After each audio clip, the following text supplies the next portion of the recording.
네, 여러분 미리 말씀드린 바와 같이 이번 시간에는 정보적 자, 여러분 기억나시나요? 모든 것이 자동화 때문이다 라는 말을 했었습니다. 뭐지? 뭐가 자동화 때문이었지? 기억이 나시나요? 네, 다음 슬라이드로 한번 넘어가 보도록 하겠습니다. 자, 여러분 제가 이제 예전에 보여드린 이 그림 기억나시나요? 1900년도에는 뉴욕 맨해튼에 이제 부활절 퍼레이드 때 주로 말과 마차들이 있었죠. 그런데 이제 여기 보시면 자, 사회, 경제, 산업, 정치 쪽의 모든 패러다임이 변화한 다음에 불과 13년 뒤에 맨하튼의 모습이 자동차가 굉장히 많은 이런 모습으로 바뀌었습니다. 그리고 현재에는 그리고 가까운 미래에 지금 자율주행 자동차 그쵸? 요즘에 자율주행 기능들이 있잖아요. 100% 그렇게 되지는 못하지만 어느 정도 이렇게 가이드를 해주는 기능들이 지금은 탑재되어 있습니다.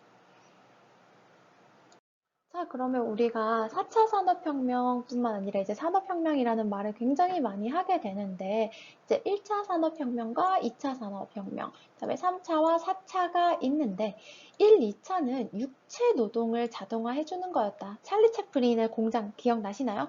이렇게 볼트를 조우는 이러한 동작을 대신해주는 그런 자동화가 됐었죠. 그러니까 육체 노동을 이렇게 해주는 그런 산업혁명이 일어났다라고 한다면 3차와 4차 산업혁명은 인지노동의 자동화다. 컴퓨터와 이제 소프트웨어와 인공지능 같은 것들이 나오면서 이제 인간이 머리를 쓰는 것을 대신해주는 어떤 그런 자동화가 시작되었다라는 것이죠. 그래서 자동 운전뿐만 아니라 뭐 주식 거래, 세금 계산, 문법을 수정한다든지 번역을 하고 그쵸? 대화하는 거, AI가 대화하는 거, 시리야 하고 부르면 대답을 하죠. 이런 것들이 다 자동화되었다고 할 수 있겠습니다. 그건 잘 모르겠습니다. 제가 도울 수 있는 다른 부분이 여러분 있을까요? 들리시나요? 제가 수업한다고 시리를 불렀더니 시리가 대답을 하네요. 자, 그러면 인지노동의 자동화는 도대체 어떤 의미가 있는 것이냐? 가장 큰 의미는 바로 생산성이 아주 크게 향상된다는 거죠. 자, 이 예시 기억나시나요? 이제 어떤 번역을 하고자 하는데 사람이 번역을 했을 때는 우리가 모든 사람이 다 번역을 할 수 있는 건 아니잖아요. 100명이 있다고 한다면 10명이 번역을 할 수 있는데 10명이 사람이 한 사람당 할 수 있는 번역의 양은 한정되어 있겠죠. 그렇기 때문에 만약에 예를 들어서 일주일에 10권을 10명이 번역할 수 있다고 친다면 만약에 번역의 소프트웨어가 있다면 이거는 컴퓨터를 할 수 있는 사람은 대부분 이 컴퓨터 소프트웨어 구글 번역기를 사용할 수 있잖아요. 그렇죠? 그렇기 때문에 100명 중에 거의 100명이 구글 번역기를 사용할 수 있다라고 친다면 훨씬 더 많은 일주일에 5,000권의 어떤 번역본을 이제 생산해낼 수 있는 거죠. 그렇기 때문에 지금 생산성의 차이가 어마무시하게 차이가 난다고 할 수 있겠습니다. 자, 이것이 무엇 덕분이다? 라고 한다면 인지노동의 자동화 덕분이다 라고 할 수 있겠습니다. 자, 그러면 교수님, 인지노동의 자동화라는 게 정확히 어떤 것인가요? 라고 한다면 인지노동의 기본은 무엇이냐면 데이터와 정보의 처리입니다. 데이터가 얼마나 빨리 지나가고 그 다음에 정보가 얼마나 빨리 이렇게 처리되냐가 바로 인지노동의 기본이라고 할 수 있겠고요. 자, 우리 컴퓨터와 같은 하드웨어 이제 기기가 되는 거고 이제 소프트웨어는 뭐냐면 그 하드웨어 안에 우리가 이런 값을 넣으면 이렇게 계산해 라고 미리 약속해 놓은 것이라고 할 수 있겠습니다. 자, 이걸 클릭하면 이 프로그램이 실행이 되는 거야. 자, 더블 클릭하면 실행되는 거야. 한 번 클릭하면 이 프로그램이 선택되는 거야. 라는 것들을 미리 이렇게 정의해 놓은 것이 바로 소프트웨어라고 할 수 있겠습니다. 자, 그러면 이 얘기를 왜 하느냐? 인지노동을 자동화하는 것에 가장 기본적인 인프라, 가장 기본적으로 필요한 어떤 베이스, 자원은 무엇이냐라고 한다면 바로 컴퓨터와 같은 하드웨어, 요즘 같은 경우에는 모바일이 될 수도 있겠죠. 그 다음에 소프트웨어, 그 안에 어떤 것을 누르면 어떻게 동작하는지에 대한 정의, 그 다음에 인터넷. 왜냐하면 기기가 하나만 있어서는 별 의미가 없죠. 이제 이 기기가 네트워크를 통해서 다른 정보망에 접속할 수 있을 때 더욱 파워풀해지기 때문에 인지노동의 자동화를 위해서는 하드웨어, 소프트웨어, 네트워크 세 개가 필요하다라고 할 수 있겠습니다. 자, 그래서 이렇게 요 세 가지를 통해서 인지노동의 자동화가 이루어진 것을 바로 우리가 디지털 혁명, 제4차 산업혁명, 인지혁명이라고 부릅니다. 자, 그러면 이렇게 인지혁명이 일어났는데, 교수님, 우리는 간호사가 될 건데, 이거를 왜 배우나요? 라고 한다면, 이러한 컴퓨터나 소프트웨어나 컴퓨터 네트워크라는 기본 인프라. 자, 여기 보세요. 1층이요. 기본 인프라라는 것이 이미 설정이 된다면, 그 위에 데이터가 쌓이게 되고, 이렇게 데이터나 스마트폰을 만지는 것 자체가 하나의 문화가 되는 거죠. 그리고 이것을 통해서 교육을 하게 돼요. 그쵸? 여러분들 모바일로 지금 교육도 받으시고 컴퓨터로 지금 우리가 교육하고 있죠? 그래서 교육까지 연결되고 이게 어디까지 연결돼요? 생활까지 연결이 되죠. 자, 가족이랑 연락하고 싶어요. 친구랑 연락하고 싶어요. 그쵸? 이런 것들 다 모두 이 하드웨어, 소프트웨어, 이 네트워크를 통해서 이루어지고 있습니다. 자, 다시 말로 설명해 드린다면 정보를 서로 연결해서 처리할 수 있는 거대한 디지털 인프라 위에서 사회, 문화, 산업, 경제, 직업, 고용, 일상생활 모든 것들이 새롭게 설계가 된 거죠. 자, 그러면 어디까지 새롭게 설계가 되었다? 바로 의료계와 간호계까지. 자, 의료계와 간호계까지 이것이 영향을 미쳤다. 자, 그러면 우리가 지금 올해만 교수님 저는 간호사를 앞으로 딱 한 달만 하겠습니다. 이런 사람은 없죠. 우리가 앞으로 지금 간호학을 배운 이상 여러분들이 임상에 있든 회사에 있든 학교에 있든 대학원에 있든 보건소에 있든 어디에 있든 여러분들은 간호사로서 살아갑니다. 비록 여러분들이 그만두고 잠시 쉬고 있더라도 여러분들은 간호사로서 살아가겠죠. 간호사, 한번 간호사는 영원한 간호사죠. 그래서 간호사로서 살아가게 되는데 이 의료계와 간호 역시 지금 이러한 기본 인프라의 모든 영향을 받은 거죠. 그쵸?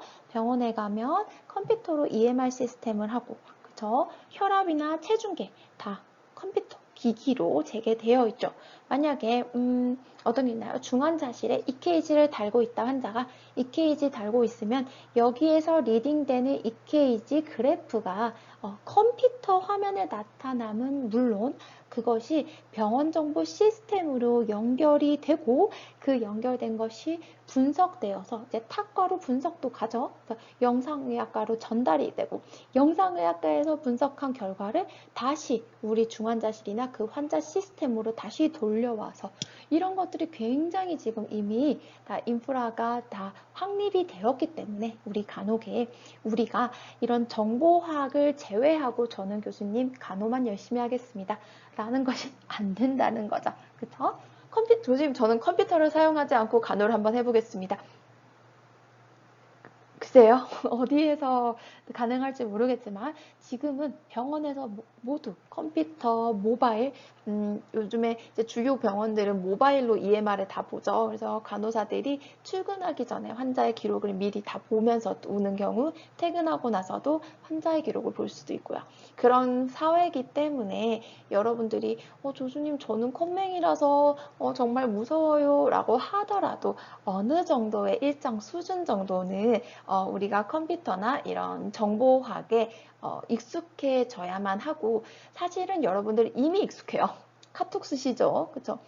인스타 보실 줄 아시죠? 안 하는 분이 있을 수 있지만 그래도 지금 유튜브 지금 보고 계시죠? 줌 들어오시죠. 구글 클래스룸 하죠. 충분히 여러분들 기본 사양이 기본이 다 되어 있으십니다. 그래서 사실 간호사의 일을 하는데 허들이 될 정도의 그 정도의 정보학의 능력이 없는 학생은 저는 이미 없다고 생각을 합니다. 하지만 여러분들이 병원에 가셔서 병동에만 있을 수도 있지만 병동 있은 후에 여러분이 정보화실이라든지 아니면 응급실에 있다가도 나중에 이제 상근직으로 빠질 때 여러분들이 이런 정보학을 한번 해봤다든지 할 수 있다라든지 이런 것들이 하나의 메리트가 되어서 여러분들이 부서를 선택하는 데 도움이 될 수 있기 때문에 한번 여러분들께서 배운다, 나만의 무기를 하나 더 만든다 라는 생각으로 배우시면 되겠습니다. 자, 여러분 이 그림 생각나시나요? 인지노동의 자동화 과정이죠. 근데 제가 지난주부터 지금 하루에 거의 10시간씩 수업을 하고 있습니다. 그래서 지금 목소리가 지금 많이 좋지는 않아요. 하지만 더 크게 소리를 내면 목소리가 갈라질 것 같아서 지금 볼륨을 최대한 입력하는 볼륨을 최대한 높인 다음에 작게 얘기하고 있는데 여러분들께서 제가 들어봤을 때 이제 볼륨에 큰 문제는 없었어요. 들을 때도 여러분들께서 저의 목소리가 지금 이렇게 매우 맑지 않더라도 어느 정도 양해를 해주시기 바랍니다. 자, 그래서 여러분 우리가 인지노동을 자동화하기 위해서 제일 첫 번째가 뭐였어요? 제일 첫 번째 보는 눈이에요. 이게 문제 같은데 이것 좀 어떻게 할 수 없나? 이게 1번입니다. 네, 이게 제일 먼저예요.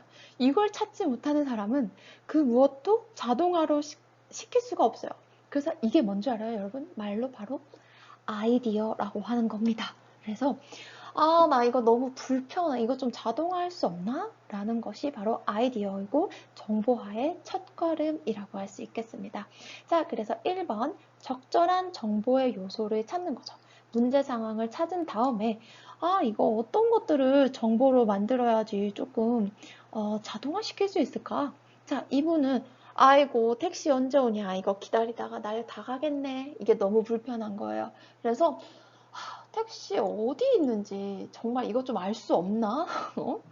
내가 어디에 있는지도 가끔 모르겠어. 그쵸? 모르는데 갔다가 밥 먹고 집에 가려고 하는데 여기 어디야? 지하철역이라도 있으면 알 텐데, 그쵸? 또 나도 어딘지 모르겠고. 그리고 만약에 기사님을 잡아서 탔는데 엄청 불친절한 기사님, 아니면 무서운 기사님 만나면 가는 내내 불편하죠, 그쵸? 그렇기 때문에 갑자기 엄청 사투리가 나오네요. 그럼 엄청 불편하잖아요. 그러니까 기사님의 평판이라든지 이런 것들이 궁금하다. 자, 이런 정보가 필요하다. 요 정보, 위치 정보, 그다음에 기사님 평판 정보 이런 것들이 필요하다라고 했을 때 이제 이런 것들이 어떻게 이제 구조화될 수 있는지 정적인 거죠. 그래서 이렇게 그러면 만약에 나의 위치와 기사님 위치는 거리로 표현이 될 수 있겠구나. 뭐 이런 것들. 나의 위치는 지도 위에서 표현이 될 수 있겠구나. 이런 정적인 것을 구조화한 다음에 이제 동적인 흐름을 정의하죠. 그래서 어디에서 어떤 게 먼저 출발해서 이 정보들을 얻을 수 있는지 순서에 따라서 이렇게 흐름으로 이렇게 나타나게 되어 있고 이 흐름이 정리가 된다면 마지막으로 이 흐름이 어디에서 어디로 가는지를 정의한다면 이것이 바로 소프트웨어라고 할 수 있겠죠. 그래서 간략하게 말씀드리면 적절한 정보의 요소를 찾기 위해서는 모든 상황과 문제를 데이터와 정보의 관점으로 봐야 한다. 어디에 정보가 있는지 그 요소를 알아야 한다. 그렇기 때문에 이 정보학, 한 손인가 너무? 그렇기 때문에 이 정보학이라는 것을 배운 간호사와 이 정보학이라는 정보학 사고가 없고 정보학을 배우지 않은 간호사는 같은 임상 상황, 같은 지역사회, 같은 보건소, 학교, 밖에 있다고 하더라도 이 문제 상황을 데이터의 관점으로 볼 수가 없는 거죠. 제가 여러분들에게 가장 바라는 것은 바로 이 부분이에요. 여러분들이 어떤 간호를 하면서 불편한 게 있어. 누구든지 불편함을 느낄 수 있잖아요. 그 불편함을 느끼고 이 해결 방안을 정보적인 관점으로 한번 바라보는 것. 그것이 바로 여러분들 배운 정보학을 배운 사람과 배우지 않는 사람의 차이점이기 때문에 여러분들 호서대 간호학과를 졸업한 애들은 어떤 문제를 해결할 때 정보와 데이터가 어떻게 흐르는지 이해를 하더라 라는 것이 그것이 바로 저의 목표이고 여러분이 나아갈 길이라고 할 수 있겠습니다. 자, 그래서 제가 가장 중요한 거라고 말씀드렸어요. 상황과 문제를 이제 데이터와 정보의 관점으로 찾아보고 해결 가능한 정보 요소를 찾는 것이 가장 중요한 1번이라고 할 수 있겠습니다. 그래서 어떻게 우리가 이 문제를 해결할 수 있을지, 작업이 어떻게 하면 효율적으로 이루어질지 정보를 구조화하는 거죠. 이거는 굉장히 추상적인 개념이에요. 그쵸? 그래서 굉장히 많은 메뉴가 있는데 얘랑 먹으면 할인되고 얘랑 먹으면 할인되고 이런 것들조차도 메뉴판 하나로 딱 데이터, 정보, 짜장면 얼마, 뭐뭐 얼마, 합쳐지면 얼마 이런 것들을 딱 한눈에 바라보게 이제 되는 시각화시키는 이런 과정들도 구조화 작업이라고 할 수 있겠죠. 데이터가 어디에서 어디로 가고 이런 거 없죠. 그래서 동적인 데이터로 한번 만들어 볼 수 있겠습니다. 그래서 동적인 데이터가 한번 정의가 되었다면 쉽게 말해서 한번 리스트를 쭉 해보는 거죠. 리스트를 쭉 해봤다면 어디에서 어느 정보로 어느 데이터부터 먼저 필요해서 이 데이터가 뒤에 데이터로 전달이 돼야 되는지 흐름을 한번 정의를 해보는 거죠. 흐름. 그래서 이 흐름을 명확하게 정의하면 그걸 뭐라 그래요? 우리 바로 알고리즘이라고 합니다. 기억이 나시나요? 그래서 이 알고리즘이 어느 정도 정의가 되면 이 다음 단계인 바로 소프트웨어가 만들어질 수 있는 거죠. 자, 물론 소프트웨어까지 만들 수 있는 능력을 이제 가질 수 있다면 좋겠지만, 자, 이제 우리가 모든 것을 할 수도 없고 모든 걸 할 필요도 없습니다, 여러분. 인간은 함께 사는 사람이죠. 그래서, 자, 간호사가 적절한 정보를 찾고 여기 알고리즘까지 만들 수 있다라고 한다면 이 뒤에 소프트웨어 만드는 것은 우리 엔지니어들이 담당할 수 있습니다. 단 엔지니어들이 소프트웨어는 만들 수 있지만 임상 환경에서, 간호 환경에서 어떤 문제점이 있고 그걸 어떻게 정보화해야 하는지에 대해서까지는 알 수가 없는 거죠. 물론 그분들도 간호학이나 의학에 관심이 많으신 분들은 우리의 프로세스를 굉장히 많이 공부하고 이해하십니다. 하지만 실제로 간호사로서 일해보신 여러분들보다 더 명확하고 상세하게 알 수는 없어요. 그래서 그분들과 협업하기 위해서는 어느 정도 여러분들이 알고리즘까지는 이해를 하고 있어야 그분들과 협업이 가능하고 커뮤니케이션이 가능하게 되는 부분이죠. 그래서 여러분들이 나중에 뭐 국시치고 기회가 된다면 이렇게 프로그래밍까지도 한번 배워보는 것을 추천드립니다. 저는 프로그래밍을 이제 파이썬이나 R이나 이런 것들로 하기는 하는데요. 뭐 할 수는 있습니다. 그러나 이제 정말 프로그래머들이 만든 만큼 아주 팬시하거나 아주 멋있진 않지만 어쨌든 할 수는 있다는 거. 그래서 그런 것들이 하나의 이제 저의 소소한 재미가 되고 저의 살아가는데 행복을 주거든요. 그래서 여러분들도 만약에 이런 것들이 흥미가 있다면 한번 도전해 보시기 바랍니다. 자, 그러면 제가 앞에서 강조한 바 있는 정보적 사고가 무엇인지 한번 이야기해 보도록 하겠습니다.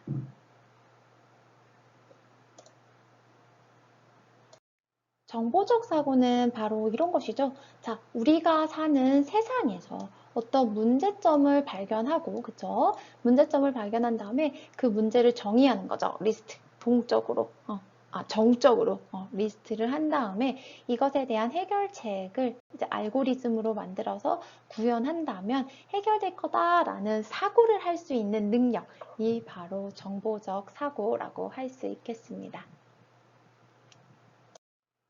정보는 어떻게 구조화될 수 있을까요? 정보가 어떻게 구조화될 수 있을까요? 여러분 기억나시나요? 정보를 구조화하는 것에서는요, 여러분 필요한 정보를 우선적으로 파악하고 이것들이 어떻게 연결될 수 있을지 한 다음에 이 구조들을 자동화시킬 수 있는 알고리즘을 이야기하고 이것을 문제 해결에 적용할 수가 있습니다. 자, 첫 번째로 여러분 필요한 정보의 요소를 파악하는 것이 무엇인지 한번 알아보도록 하겠습니다. 우선 적절한 정보를 한번 알아볼 수 있겠죠.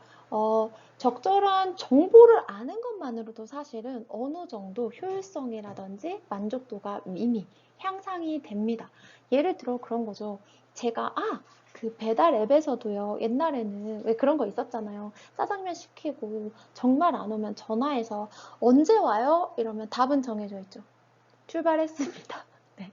그런데 요즘에는 그렇지 않죠. 배달 앱에서 출발할 때부터 뭐 49분 정도 소요됩니다. 라는 것에 알람, 그 정보가 오죠. 얼만큼 남았는지. 그 다음에 또 되게 신기하게 아마 출발할 때 한 번 더 알려주나 봐요. 출발할 때 뭐 지금부터 30분 더 소요됩니다. 이런 것들의 알람이 오더라고요. 그러니까 아마 주문 받고 이렇게 한번 알려주고 정보를 그다음에 출발할 때 이제 도착 시간까지 생각해서 한번 정보를 알려주는 것 같아요. 그래서 사실은 그거는 큰 변화는 아니죠. 하지만 정말로 음식을 시킨 사람이 궁금해하는 그냥 그 적절한 정보를 줌으로써 이미 사용자는 만족감을 얻은 것이죠. 그래서 적절한 정보만으로도 이미 어떤 효율성이랑 만족도를 향상을 시킬 수도 있고요. 뿐만 아니라 많은 문제까지도 해결할 수 있는 거죠. 그래서 뭐 예를 들어 이런 거죠. 뭐 어떤 은행에 가면 대부분의 사람들이 물어보는 게 비슷한 거예요. 그러니까 뭐 주민등록증 재발급 어디서 받아요? 이거를 계속 똑같은 사람한테 물어보면 그분이 굉장히 스트레스를 받겠죠. 하지만 어떻게 거기에 계신 이제 직원분들마다 위쪽에 뭐 주민등록 재발급 뭐뭐뭐뭐 이렇게 딱 표시를 해주시면 이미 그러한 한 사람이 계속적으로 동일한 질문을 받는 것에 대한 그 문제 자체를 그리고 그 사람이 그 질문을 받음으로써 자신의 업무 효율성이 떨어지는 그 문제 자체가 이미 해결되는 그런 것도 있겠습니다. 그래서 이미 적절한 정보가 무엇일까 고민하는 것부터가 이미 정보적인 사고의 굉장히 큰 포션이고 굉장히 많은 부분을 해결할 수 있겠다라고 할 수 있겠습니다. 그러면 어떠한 문제점이 있는지 어떤 것부터 출발하나요, 교수님? 가장 첫 번째는 바로 호기심과 관찰로부터 출발한다는 거죠. 그래서 무언가가 문제점을 찾기 위해서는 일단 그게 왜 그런지 궁금하고 그 다음에 그게 왜 그럴까 이렇게 하고 들여다보는 관찰이 필요합니다. 그 후에서야 여러분들이 문제점과 필요한 정보를 발견하고 개선할 수 있게 되는 것이죠. 그래서 여러분 동물의 기앱에 우리 태그 붙이는 거에 대해서 얘기했었잖아요. 그쵸? 그래서 GPS 송신기가 있는데 어떤 정보를 할 수 있을지 한번 토론을 했던 기억이 나실 거예요. 관찰과 그 다음에 호기심으로 우리가 어떤 것을 해결할 수 있을지 한번 발견을 하였다면 그 다음에는 이제 리스트업하고 그 다음에 그 흐름을 정의하는 자동화 알고리즘을 만들 수 있습니다. 여러분 알고리즘 보고서를 여러분 제출했기 때문에 아마 알고리즘이라는 단어는 이미 여러분들 머릿속에 이렇게 열심히 각인이 되어 있을 것입니다. 그래서 제가 그때 알고리즘이라는 것을 여러분들에게 설명해주기 위해서 Hey Jude라는 노래를 불렀던 기억이 있는데 여러분 기억이 나시나요? 네, 저는 이 기억은 나네요. 왜냐하면 제가 이거 노래 연습을 한 세네 번 정도 녹화를 하고 여러분들께 업로드했던 기억이 나서 그쵸?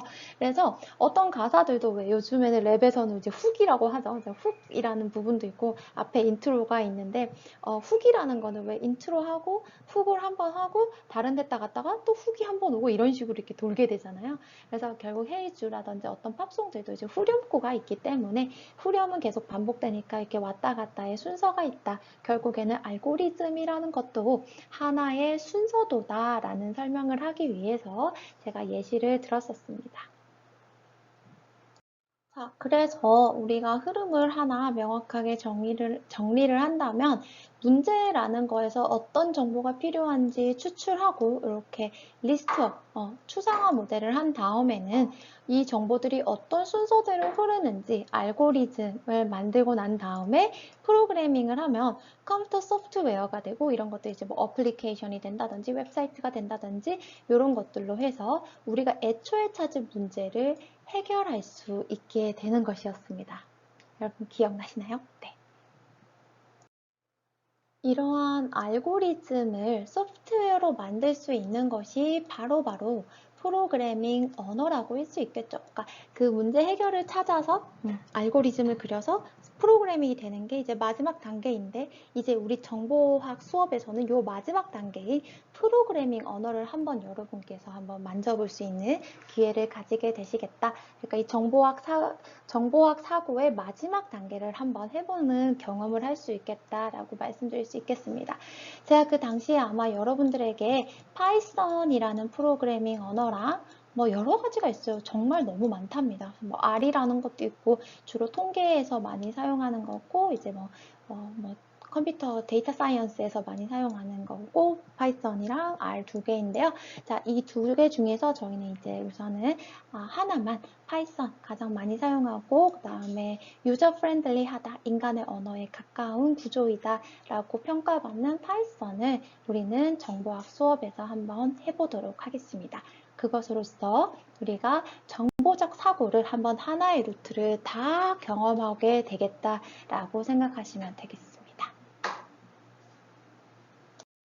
네, 여러분 이렇게 우리가 한 학기 동안 배웠던 이 AI와 정보학 사고를 25분으로 압축해서 한번 훑어보았습니다. 그리고 우리가 이 플립 러닝 AI 융합 간호정보학에서 이제 프로그래밍을 왜 배우는지에 대해서 정보적 사고의 마지막 정점을 한번 경험해 본다라는 그 의의를 설명해 드렸습니다.